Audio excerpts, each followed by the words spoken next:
Ever tried picturing a world without the internet? Like no doom scrolling, no news at your fingertips. It'd be weird, right? Really? That's what we're diving into today, how media went from like the printing press to the digital age. It's crazy how fast it all happened when you think about it. Yeah. I mean, we went from like monks hand copying manuscripts to a tweet going viral globally in what, seconds? Our source material is this book, media.pdf, and it's packed with info. We're talking Gutenberg Press all the way to today's like internet giants. Think you're ready for this deep dive. Let's do it. We talk about like the democratization of information, but the printing press was where it all began. Right, like before that, knowledge was basically for the elite. Exactly. The church, the wealthy. Gutenberg comes along, invents the printing press, and boom, power shift. So it's like instant revolution, everyone's suddenly a scholar. Not exactly. It's more like a slow burn. The book does a good job of like laying that out. Oh, okay, I see. Take newspapers, for example. Those started as basically gossip columns back in the 1600s. Really? Yeah, random facts, maybe an announcement or two, but not exactly hard-hitting journalism. Not the New York Times quite yet. Exactly. It took until the 1800s for them to start looking like the newspapers we know now, with like actual reporting and a focus on current events. So instead of just like court intrigue, people were getting news about their world, their local town. Precisely. And that had a huge impact. It wasn't just about the news itself, but public debate. Newspapers became this platform for opinions, those political cartoons, even serialized novels. They weren't just informing. They were shaping the conversation. Sounds familiar, right? Like, hello, social media. But before we jump too far ahead, the book also talks about the electronic age. Radio that was a game changer. It really was. And usually Marconi gets all the credit, right? He's definitely associated with it, but the book actually points out how it was more of a group effort. Ah, makes sense. Like, I always picture those old-timey photos of scientists huddled around, wires and stuff. And someone yells, Eureka! Exactly. It makes you realize these big leaps, they rarely happened in isolation. Totally. Like, take James Clerk Maxwell. Figured out electromagnetic waves way back in the mid-1800s. Marconi's work built on that, showing that big ideas can echo through time. And the impact of the radio. Huge. It mentions its role in World War II, right? Yeah.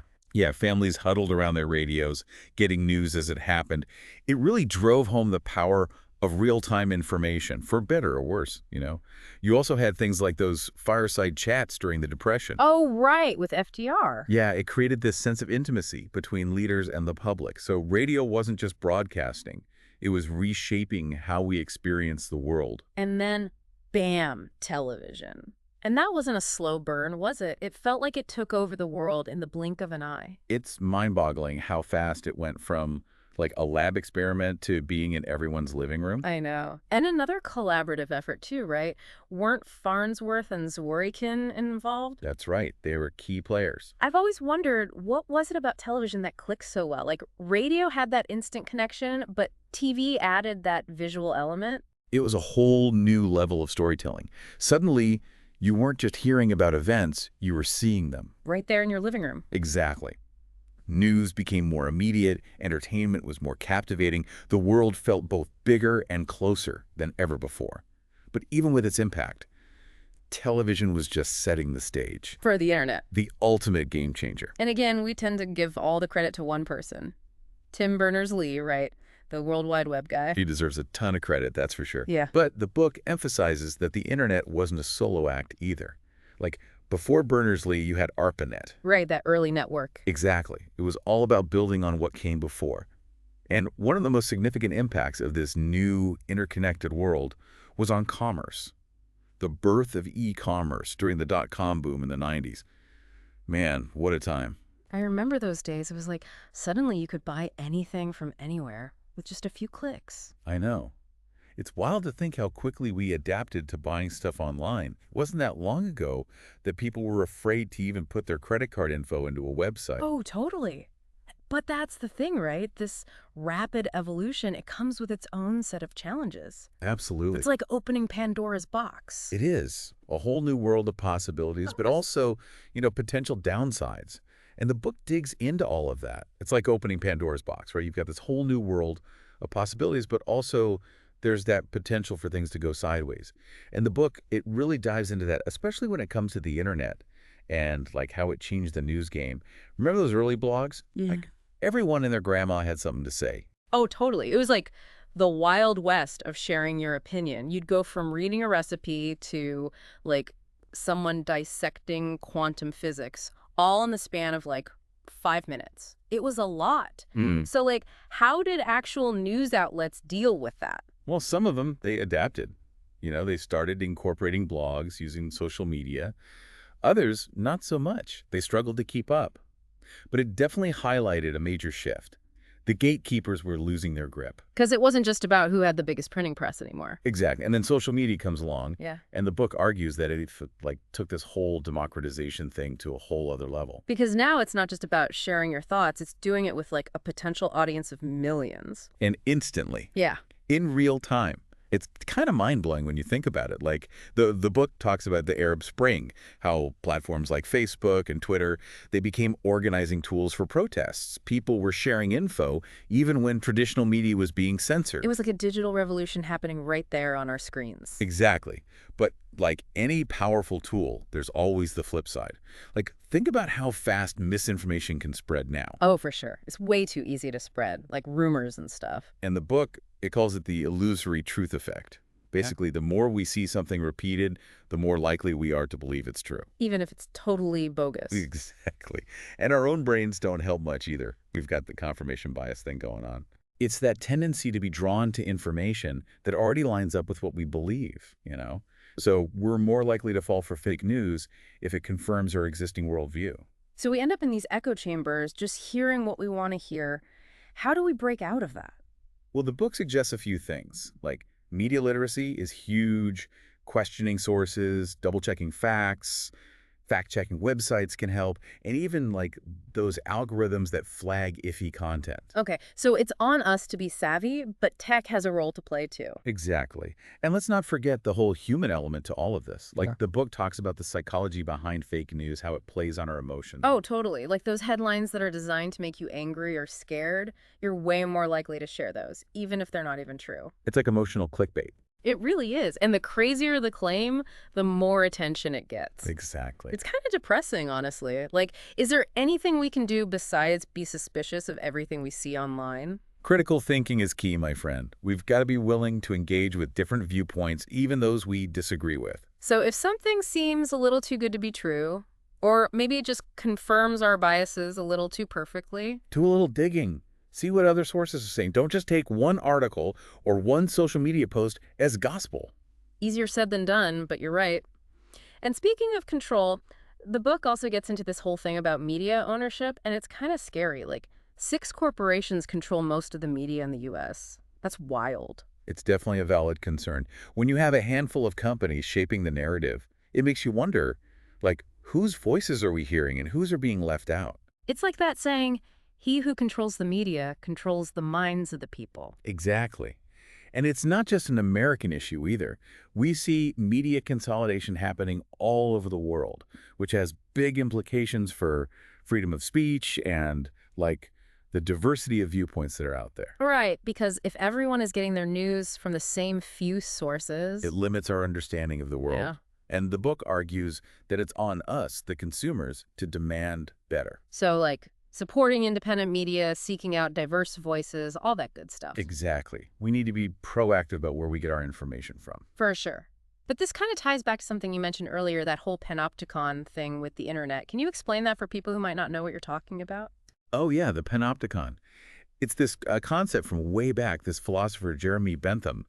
He had this idea for a prison where the guards could potentially see into all the cells. Okay. But the prisoners, they couldn't see the guards. So they never knew if they were being watched or not. So it's like, even if you're not actually being watched, you act differently because you might be. Exactly. And the book argues that in the digital age, with all the cookies tracking our online activity, all that data being collected, it's kind of like we're living in a digital panopticon. So even when we think we're expressing ourselves freely online, There's that awareness that someone, somewhere, might be watching what we're doing. that's kind of creepy when you think about it. Like, does that affect how we talk about things online, our willingness to, like, engage in tough conversations? It can definitely have a chilling effect. We might censor ourselves, avoid certain topics, or even, like, curate our online persona to fit what we think is acceptable. So we end up performing for an invisible audience. In a way, yeah. And that's why media literacy and critical thinking are more important than ever. We need to be aware of these dynamics, question our assumptions, and be willing to think critically about the information we encounter. It's like we need to become digital detectives, constantly questioning, analyzing, and trying to piece together the truth. It's a process, and it can be exhausting, for sure. Totally. But the book, it also digs into the psychology behind all of this, right? Like, why are we so susceptible to fake news and manipulation in the first place? Oh, yeah, it's fascinating. We've talked about confirmation bias and the illusory truth effect, Yep. but another big one is social desirability bias. What? It's that tendency to present ourselves in a way that we think will make others like us. Oh, okay. So we might say we believe something because we think it's what people want to hear. Exactly. Like the book talks about the Bradley effect, this theory in political science, where Yeah. people might tell pollsters they're voting for a minority candidate because they don't want to appear racist. Wow. So even our opinions can be swayed by what we think is socially acceptable. That's kind of wild. It Yeah. makes you wonder how much of what we believe is actually our own belief and how much is shaped by like external pressures. Right. Like the media we consume, the people we surround ourselves with, it all plays a role. It's like we need to hold up a mirror to our own minds, try to see past our biases and all the influences around us. Precisely. And that's a skill that's only becoming more and more important in this day and age. Totally. It's like we're all in this massive social experiment trying to figure out how to navigate this digital world, and media.pdf is giving us the cheat codes. But what about the future? Like the book talks about AI, VR, AR.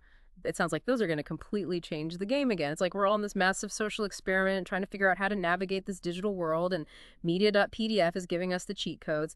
But what about the future? Like the book talks about AI, VR, AR.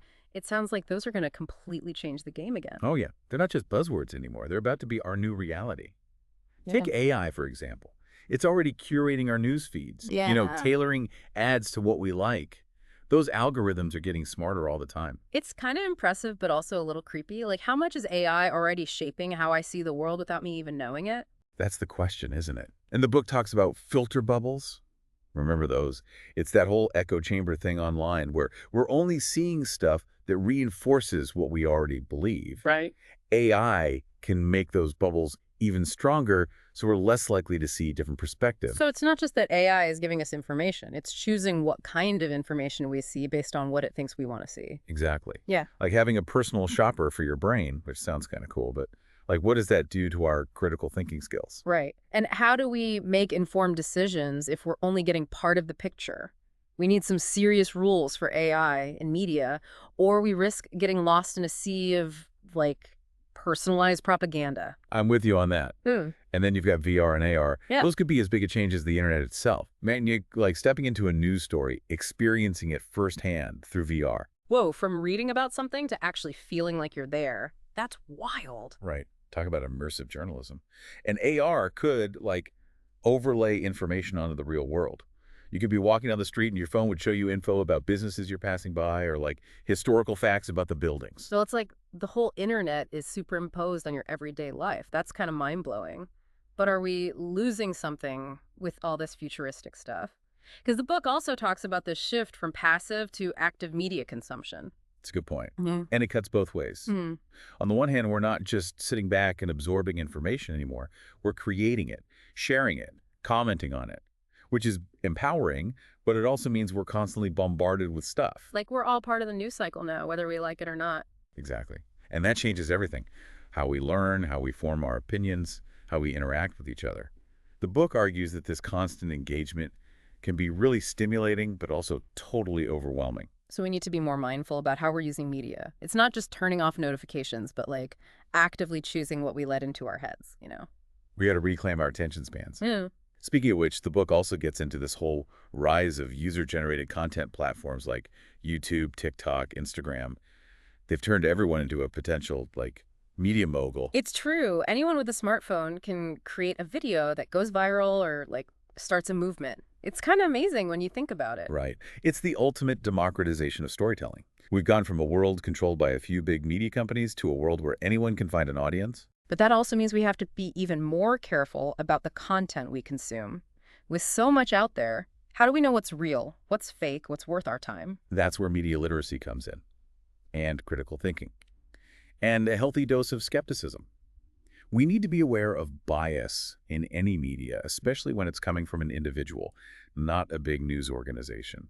It's like we're all editors now, curating our own news feeds, choosing whose voices we want to amplify. And that's a big responsibility. Yeah. We need to be informed, to look for diverse perspectives, and be willing to have thoughtful conversations. It's not enough to just consume information anymore. We have to understand it, analyze it, critique it, even add to the conversation. Exactly. This deep dive has been a trip. From Gutenberg's printing press to, like, AI-curated news feeds, media.pdf takes us through it all. It really does feel like we're at a crossroads. We are the future of media is being written right now, and guess what? We're all writing it. The choices we make, the stuff we create and consume, the conversations we have, it all matters. So as we're navigating this ever-changing media world, let's remember to be critical thinkers, responsible consumers, and engaged citizens. The future of media, and maybe even the future of our world, might depend on it. Couldn't have said it better myself. And on that note, we'll wrap up this deep dive into the wild world of media. Until next time, keep exploring, keep questioning, and keep the conversation going.